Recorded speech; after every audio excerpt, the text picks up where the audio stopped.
त्रिकोणमिति में कहाँ तक हो गया है?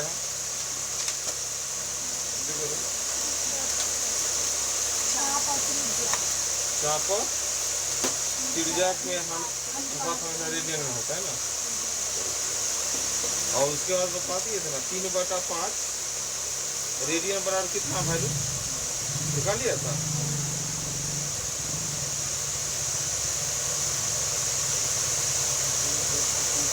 एगो प्रश्न लिखो तो, एक प्रश्न लिखेगा।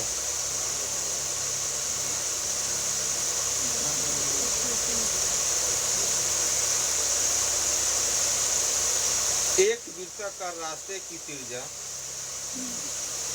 प्रश्न लिखो, एक वृत्ताकार रास्ते की त्रिज्या 800 मीटर है।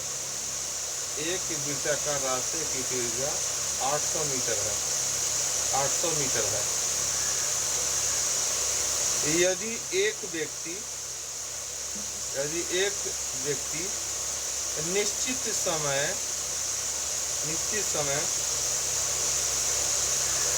400 मीटर दूरी तय करता हो तो, एक व्यक्ति निश्चित समय 400 मीटर दूरी तय करता हो तो बताइए उसके द्वारा केंद्र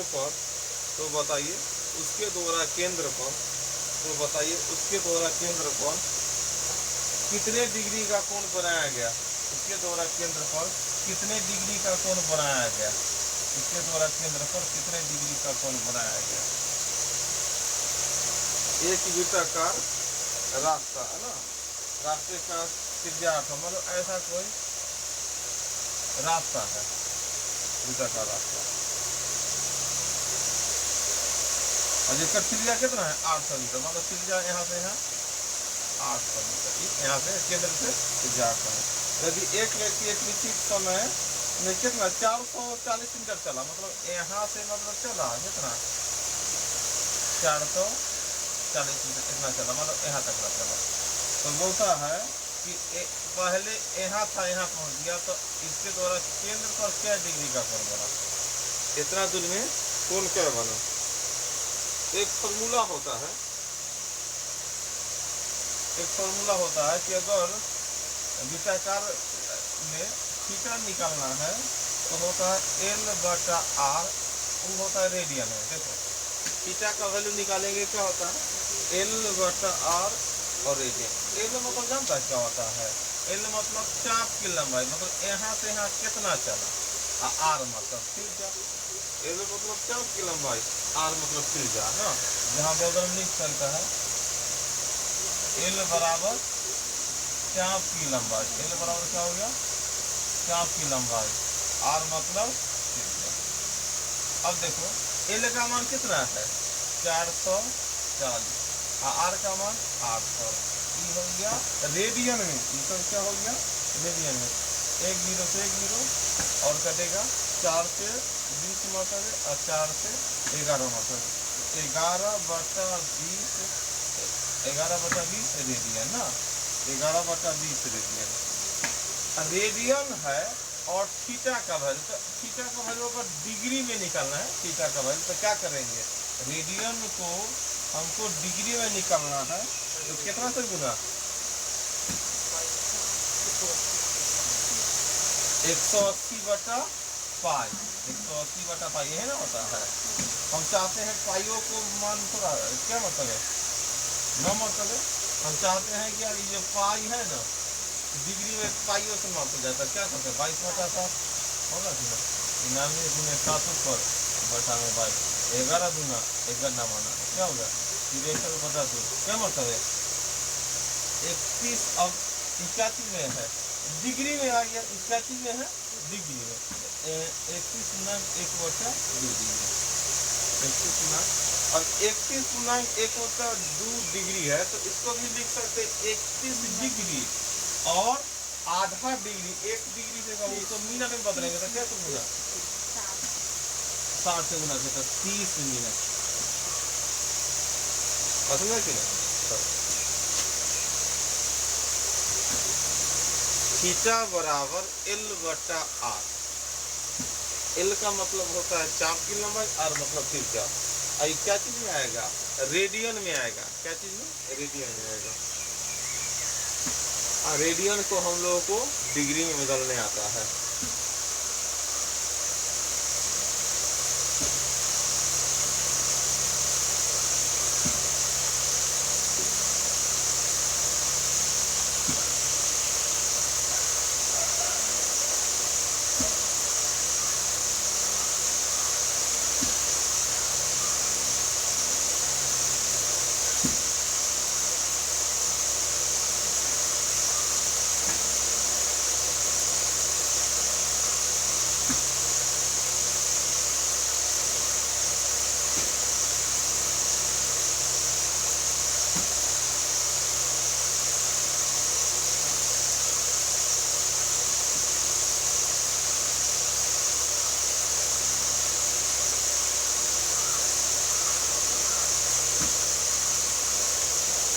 आगे लिखो अगला प्रश्न।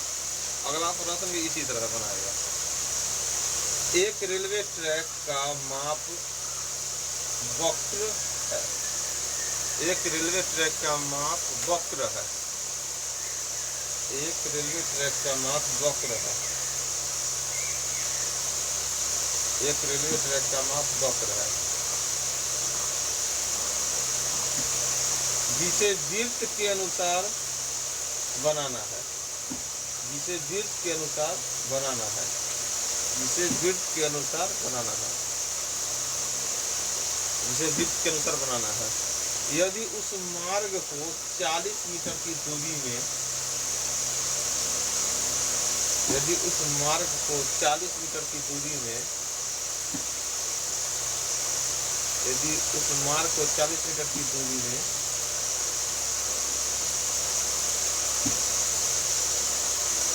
40 मीटर की दूरी में मार्ग की दिशा में, मार्ग की दिशा में 25 डिग्री परिवर्तन करने पर,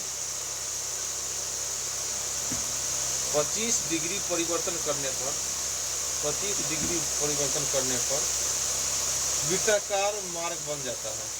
25 डिग्री परिवर्तन करने पर वृत्ताकार मार्ग बन जाता है। वृत्ताकार मार्ग बन जाता है। वृत्ताकार मार्ग बन जाता है। तो बताइए रेलवे ट्रैक की त्रिज्या कितनी होगी? तो बताइए रेलवे ट्रैक की त्रिज्या कितनी होगी? तो बताइए कि रेलवे ट्रैक की त्रिज्या कितनी होगी? एक रेलवे ट्रैक का मार्ग वक्र है, वक्राकार, इस जिसे वृत्त के अनुसार बनाना है। यदि उस मार्ग को 40 मीटर की दूरी में मार्ग की दिशा में 25 डिग्री परिवर्तन करने पर वृत्ताकार मार्ग बन जाता है। तो बताइए रेलवे ट्रैक की त्रिज्या कितनी होगी? पहले मार्ग कैसा था? वक्र का। वक्र जानता है ना? वक्र होता है वृत्त की तरह, लेकिन थोड़ा सा पूरा वृत्त ना ऐसा टाइप के रहा होगा ना, पूरा वृत्त है। अब इसको क्या किया है? थोड़ा चेंज किया है। चेंज क्या किया? 40 मीटर, मतलब क्या 40 मीटर, अगर 40 मीटर जब क्या उस मार्ग में ऐसे चलते हैं तो यहाँ पर क्या डिग्री का कोण बना देता है? 25 डिग्री का। तब जाके ई क्या हो जाता है? वृत्त के आकार का हो जाता है। क्या हो जाता है? वृत्त का जाता है। 40 मीटर तक चलता है तब 25 डिग्री तो वृत्त के, तब बोलता है तब बदलाव त्रिज्या, बदलाव त्रिज्या निकालो। इसका त्रिज्या निकालो तो फॉर्मूला तो वही लगेगा। त्रिज्या निकालना है, थीटा निकालना है या चाप की लंबाई निकालना है। यहाँ पर क्या क्या दे दिया है? चाप की लंबाई, डिग्री या त्रिज्या निकालना है। तब फॉर्मूला क्या होगा? थीटा बराबर एल बटा आर, और भी रेडियन है कि नहीं? तो इधर तो भाई थीटा भाई डिग्री में दे है, और ई है एल मतलब 40, आर मतलब आगे है कि ना, तो रेडियन में है। अब रेडियन को बदलना है क्या चीज है? क्योंकि एन में डिग्री है, रेडियन को डिग्री में बदलने के लिए कैसे ना 180/5 ना, 180/5। तो अगला लाइन में क्या करेंगे? आर चले अब 180/5 मतलब 22/7, 7 ऊपर ले जाए, एक के लाइन में लिख दे। y का वैल्यू 22/7 ऊपर चलेंगे। अब चलो हल करो,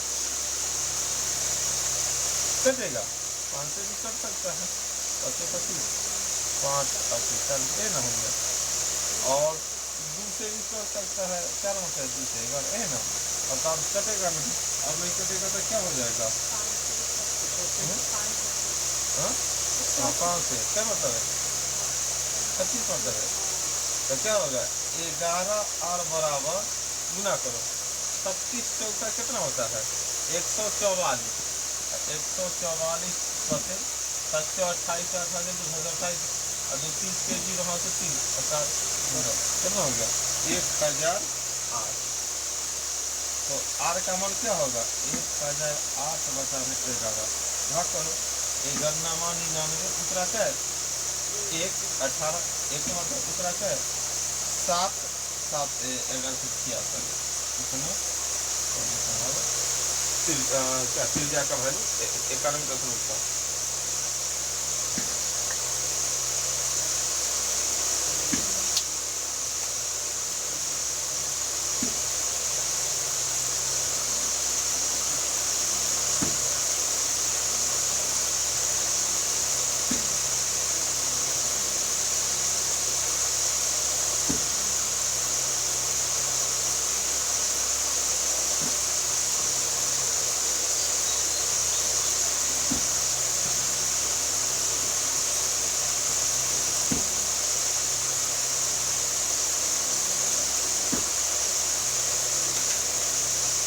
हो गया इतना,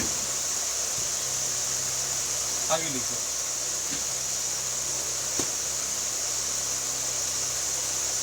आगे लिखिएगा, यदि कोण त्रिज्या या चाप का तुलना करना हो, आगे एक तरह से विचार देते हुए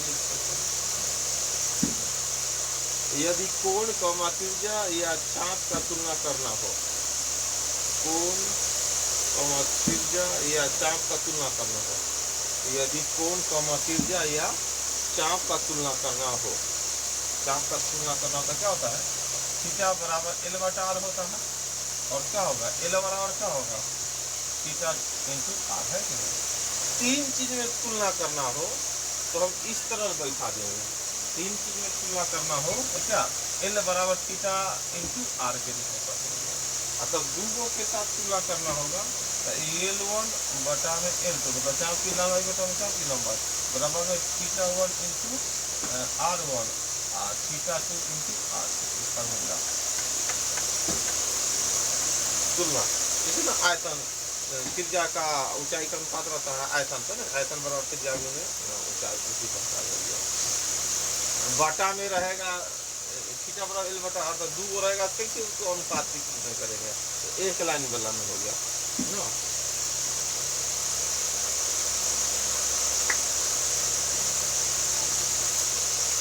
उत्तर लिया, एक प्रश्न लिखो। 2 वृत्ताकार रास्ते पर A तथा B लिखेगा, 2 वृत्ताकार रास्ते पर A तथा B नियत चाल से चलना आरंभ करता है। 2 वृत्ताकार रास्ते पर A तथा B नियत चाल से चलना आरंभ करता है। 2 वृत्ताकार रास्ते पर A तथा B नियत चाल से चलना आरंभ करता है। जब वे समान दूरी तय करते हैं, जब वे समान दूरी तय करते हैं, जब वे समान दूरी तय करते हैं तो वे देखते हैं, जब वे समान दूरी तय करते हैं तो वे देखते हैं वृत्त के केंद्र पर, वृत्त के केंद्र पर, वृत्त के केंद्र पर जब वे समान दूरी तय करते हैं तो वे देखते हैं कि वृत्त के केंद्र पर, वृत्त के केंद्र पर क्रमशः 36 डिग्री एवं 45 डिग्री का कोण बनाता है। क्रमशः 36 डिग्री एवं 45 डिग्री का कोण बनाता है। क्रमशः 36 डिग्री एवं 45 डिग्री का कोण बनाता है। तो रास्ते की त्रिज्या का अनुपात क्या होगा? तो रास्ते की त्रिज्या का अनुपात क्या होगा? तो रास्ते की त्रिज्या का अनुपात क्या होगा? तो रास्ते की त्रिज्या का अनुपात क्या होगा? रास्ते की त्रिज्या का अनुपात क्या होगा?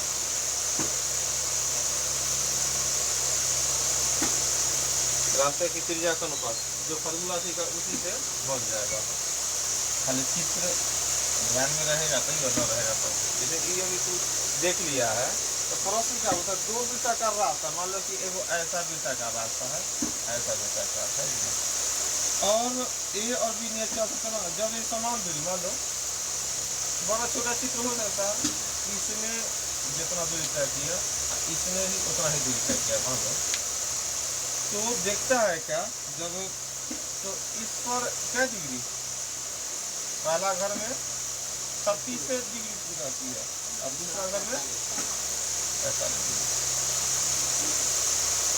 दोनों जगह समान दूरी तय किया, तो यहाँ बनता है 36 डिग्री, यहाँ 45 डिग्री है कि नहीं। तो अब प्रश्न बोलता है दोनों के त्रिज्या का अनुपात क्या होगा, त्रिज्या का अनुपात, देखो ध्यान से, यहाँ हमको समान दूरी था, दूरी मान लो कि दोनों में दूरी चला होगा कितना, एल भी मान सकते हैं, है ना, या एक्स भी मान सकते हैं, दोनों में दूरी चलो एक्स मीटर, क्या मीटर, एक्स चला है, मीटर पता ही है। अब फार्मूला क्या बोलता है, तो त्रिज्या का मतलब फार्मूला तो एक का है, L1 बटा में L2 बराबर में थीटा 1 R1 और थीटा 2 इंटू काट रहे हैं ना, तो L का मान दोनों में दूरी चला x, एक में दूरी x, इस पर क्या है 36 डिग्री, इसमें 45 डिग्री, अब त्रिज्या 1 I2 है ना, काटो इसे ही कटेगा, 9 चौका 9 पैंतीस काटो, तो त्रिज्या लिख सकता है R1 बटा R2 बराबर कितना 5 बटा 4, ना रहेगा ना, तो 5 अनुपात 4 कितना हो गया, 5 अनुपात 4 हो गया।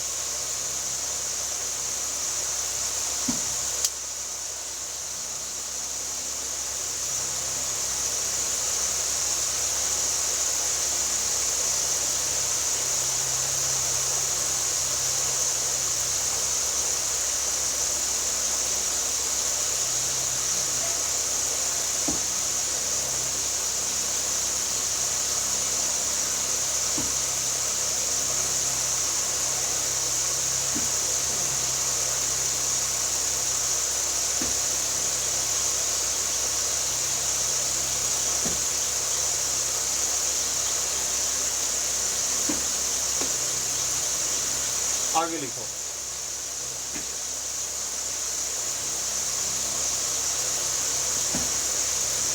किसी दो वृत्ताकार रास्ते पर, किसी दो वृत्ताकार रास्ते पर, किसी दो वृत्ताकार रास्ते पर, किसी दो वृत्ताकार रास्ते पर बनाए गए चाप का अनुपात, बनाए गए चाप का अनुपात, किसी दो वृत्ताकार रास्ते पर बनाए गए चाप का अनुपात 8.5 है, 8.5 है, 8.5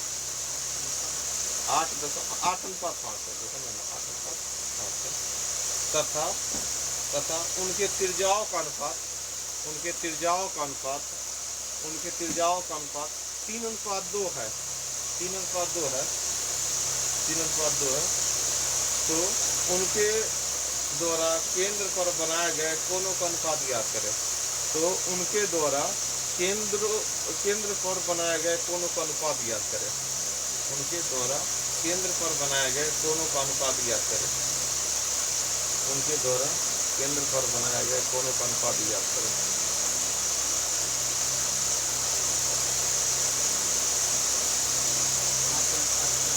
कितना हो गया, 8:5 था क्या चीज, चाप का लंबाई का अनुपात, और त्रिज्या का अनुपात 3:2, तो केंद्र पर बनाया गया कौन का अनुपात क्या होगा, दो वृत्ताकार मार्ग है, तब इसके को फॉर्मूले जानते हैं, L1 बटा L2 बराबर है ना होगा थीटा 1 बटा थीटा 2 बराबर R1 बटा ना, इस तरह। अब क्या क्या चीज का चाप का अनुपात है, चाप L ना होता है, तो 8/5, फिर क्या है त्रिज्या का अनुपात, त्रिज्या का अनुपात कितना है 3:3, इसका हो जाएगा, बात समझ रहा है कि नहीं, काटो कटेगा नहीं कटेगा, तो क्या हो जाएगा, इसके द्वारा थीटा 1 बटा थीटा 2 बराबर कितना हो गया 8 × 16/15, 16:15 हो गया, कितना हो गया 16:15 हो गया, समझो 16:15 हो गया।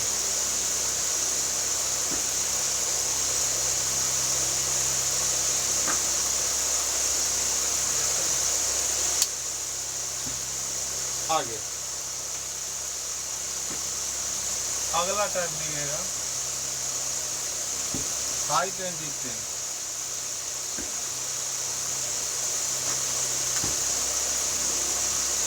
देखो त्रिकोणमिति में करना होता है हाइट एंड डिस्टेंस।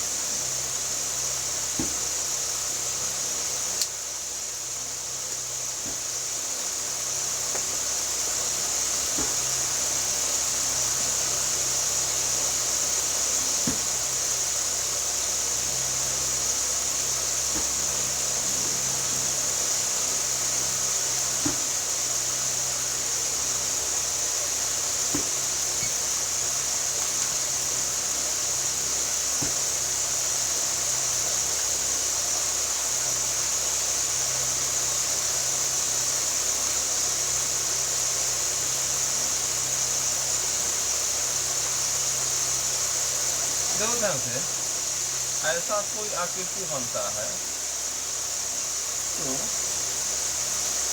अगर यहाँ कोई ध्यान दो, यहाँ कोई पोल है, अब पोल पर कोई वस्तु है, यहाँ से कोई आदमी देखता है, यहाँ मान लो कि कोई वस्तु है और यहाँ से कोई देखेगा तो यहाँ से जो कोण बनेगा इस कोण का नाम होगा उन्नयन कोण। क्या नाम होगा? उन्नयन कोण। कौन सा? उन्नयन कोण। कभी कभी क्या होता है सीआईटी से देखता है, समझ गए, या ऐसा कोई आकृति है, यहाँ पे वस्तु है और यहाँ से कोई देखेगा, मान लो इस कोण का नाम होगा अवनमन कोण। क्या नाम होगा? अवनमन कोण। अवनमन कोण। नीचे वाला कोण को उन्नयन कोण अवनमन।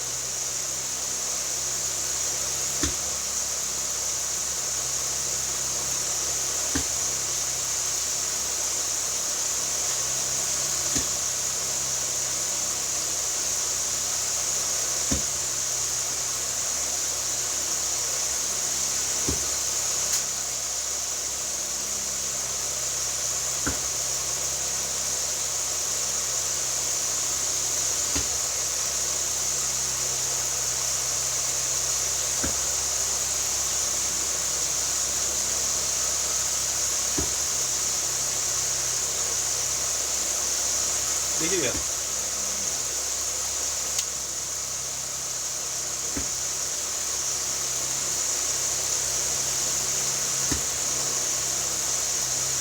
प्रश्न लिखो था, एक खंभे की छाया की लंबाई 180 मीटर है। एक खंभे की छाया की लंबाई 180 मीटर है। एक खंभे की छाया की लंबाई 180 मीटर है। एक खंभे की छाया की लंबाई 180 मीटर है।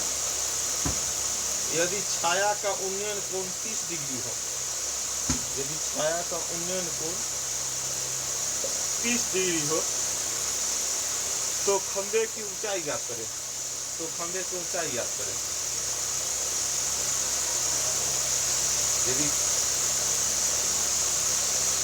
यदि छाया का उन्नयन कोण 30 डिग्री हो तो खंभे की ऊंचाई ज्ञात करें।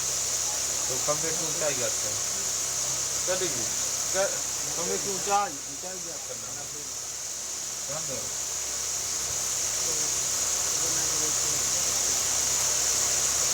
कितना गया? खंभे की ऊंचाई 90 मीटर। बोलता है एक खंभे की छाया की लंबाई, मतलब कोई खंभा है ऐसा, एक छाया मतलब सोचा तो इतना तो छाया होगा। छाया कितना? 180 मीटर। और तो बोल दिया क्या? छाया का उन्नयन कोण, तो छाया यहाँ मतलब इधर यहाँ पर, तो उन्नयन कोण कहाँ होगा? यहाँ से। तो बोलता है खंभे की ऊंचाई, खंभा की ऊंचाई है 1 समान। तो देखो वो लंब है और आधार है, तो लंब और आधार कौन फॉर्मूला पर चलता है? tan theta. लंब आधार है तो tan थीटा। तो क्या होता है? tan थीटा बराबर लंब बटा आधार। tan थीटा बराबर क्या होगा? लंब बटा आधार। ऐसा लिख सकता है। और हम देखते हैं tan थीटा के जगह क्या डिग्री? 90 डिग्री नहीं 30 डिग्री। और लंब है x, आधार है कितना, मतलब 30 का मान कितना होता है 1/3, x बटा है 7, क्या मतलब है 7√3, x का मान 7√3, कितना गया x का मान हो गया 7√3 हो गया। हाँ अरे बोला बताइए बना गया। तो फॉर्मूला हम जिसका मन होगा उसका लगा सकते हैं, लेकिन डिपेंड करता है कि यहाँ पर कौन दे दिया लंब आधार tan थीटा, कभी कम लंब बटा sin थीटा है कि ना, ये दोनों में जो पूछेगा ना। दूसरा कैसे काटे? ना समझा? अरे 3 से काटे ना वो दूसरा। 3 से काटे तो 7 में जाता समझ जाता, लेकिन ये देखो अगर 3 से काटते तो 7 मतलब कटता, लेकिन इस काटे हैं √3। अच्छा बताओ 3 लाने के लिए √3 में कैसे गुना करें, √3 से तो एक तरह से 60 गुने 3 है, एगो 3 का मतलब 2 √3 ना, एगो काट दिए तो एगो √3 हो गया, इसलिए 60√3 है कि ना। 7 गुना 3 180 और √3 से 3 कटेंगे एगो 3 कितना हो गया, एगो प्रश्न लिखो। एक पतंग के धागे की लंबाई 120 मीटर है, एक पतंग के धागे की लंबाई 120 मीटर है,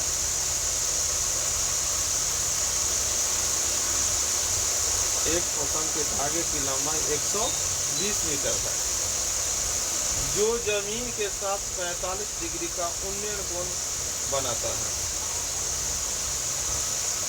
जो जमीन के साथ 45 डिग्री का उन्नयन कोण बनाता है, उन्नयन कोण बनाता है। तो पतंग कितनी ऊंचाई पर स्थित है, तो पतंग कितनी ऊंचाई पर स्थित है, तो पतंग कितनी ऊंचाई पर स्थित है, तो पतंग कितनी ऊंचाई पर स्थित है, तो पतंग कितनी ऊंचाई पर स्थित है, चित्र बना सकते हैं।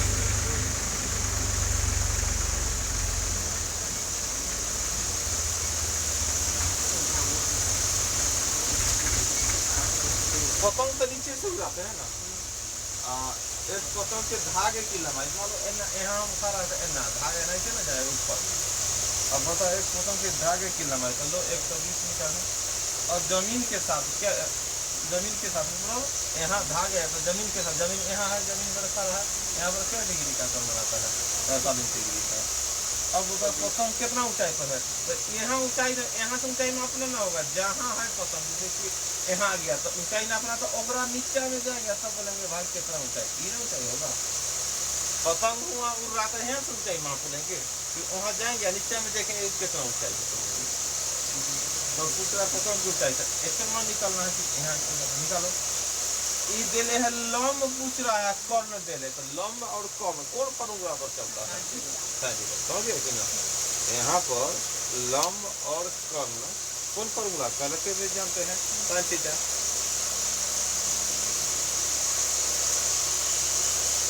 ये फॉर्मूला क्या चलेगा sin थीटा में, sin थीटा बराबर क्या होगा, sin थीटा बराबर लंब बटा कर्ण, sin का मान 45 का मान, यानी लंब का मान 1 बटा में कर्ण का मान 120 देगा। चलो sin 45 का मान कितना होता है 1 बटा √2, 1 बटा में 120, क्या मतलब करा नीचे देखो 60√2 मतलब कटेगा, 1 का मान 7√2, अभी 60 गुना 120 कटेगा,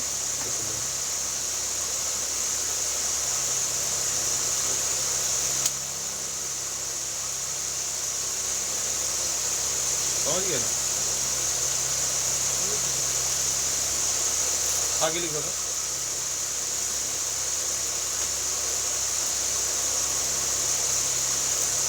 एक पेड़ का कुछ भाग टूट कर जड़ से, एक पेड़ का कुछ भाग टूट कर जड़ से 15 मीटर की दूरी पर 15 मीटर की दूरी पर जमीन को स्पर्श करती है। 15 मीटर की दूरी पर जमीन को स्पर्श करती है। एक पेड़ का कुछ भाग टूट कर जड़ से 15 मीटर की दूरी पर जमीन को स्पर्श करती है ना। एगो पेड़ का ऊपर आगे जाकर जमीन को स्पर्श करती है। यदि टूटे हुए भाग द्वारा 60 डिग्री का उन्नयन कोण बनता हो तो, यदि टूटे हुए भाग द्वारा 60 डिग्री का उन्नयन कोण बनता हो तो पेड़ की ऊंचाई ज्ञात करें। यदि टूटे हुए भाग द्वारा 60 डिग्री का उन्नयन कोण बनता है तो पेड़ की ऊंचाई ज्ञात करें। पेड़ कितना ऊंचा होगा? ध्यान दो, एगो पेड़ है, ऐसा पेड़ है, और पेड़ का ऊपर का भाग क्या हो गया है? टूट गया है। ऊपर का भाग क्या हो गया? टूट गया। मतलब ऐसा टूटा, ये टूट गया, ऊपर यहाँ से टूट गया। ये टूटेगा तो नीचे लटक जाएगा, ऐसे लटक गया, जमीन को स्पर्श, जड़ भी है, जमीन स्पर्श कर दिया है। अब क्या होता है कि यदि टूटे हुए भाग द्वारा 60 डिग्री का उन्नयन होता, कहाँ बनेगा? यहाँ 60 डिग्री का उन्नयन बन गया। और कितना मीटर दूर जाकर गिरा जमीन से? यहाँ से जैसे 15 मीटर। तो पूछ रहा है पेड़ की ऊंचाई। तो ध्यान दो, दो बात है। अगर हम एकड़ वैल्यू निकाले, एकड़ वैल्यू तो ना, दोनों एकड़ जोड़ कर पेड़ की ऊंचाई निकलेगा।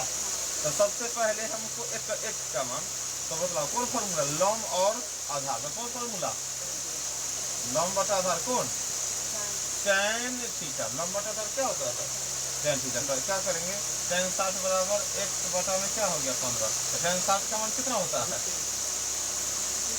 √3। x का मान कितना हो गया? 15√3। इसका हो गया तुम्हारा x का वैल्यू हो गया। और तू चाहता है y का मान निकाला, तो y का मान, x का मान मालूम हो गया, तो ये तो लंब बटा कौन बना सकता है? sin थीटा के। और नहीं तो चाहता है कि आधार y का मान इससे भी ध्यान से x का मान दे दे है, तो कौन फॉर्मूला? आधार बटा कौन फॉर्मूला होता है? आधार बटा कौन? cos theta. तो तू कौन फॉर्मूला? तो क्या से बना दे? sin थीटा से बना दे कि cos थीटा से? चलो cos थीटा। तो cos 60 बराबर आधार बटा cos। तो cos 60 का मान कितना होता है? हाँ, 1 बटा 2, 15 बटा। तो देखो y का मान कितना हो गया? 15 गुना 30। अब देखो एकड़ वैल्यू 15√3, एकड़ 30, कुल कितना होगा? पेड़ की ऊंचाई। तो पेड़ की ऊंचाई कितना हो जाएगा? 15√3 अजोड़ 30। इन्हें बोलते ना 45√3। वो √3 वाला है, वो एना वाला है। 15 कॉमन लेंगे, √3 + 2 मीटर।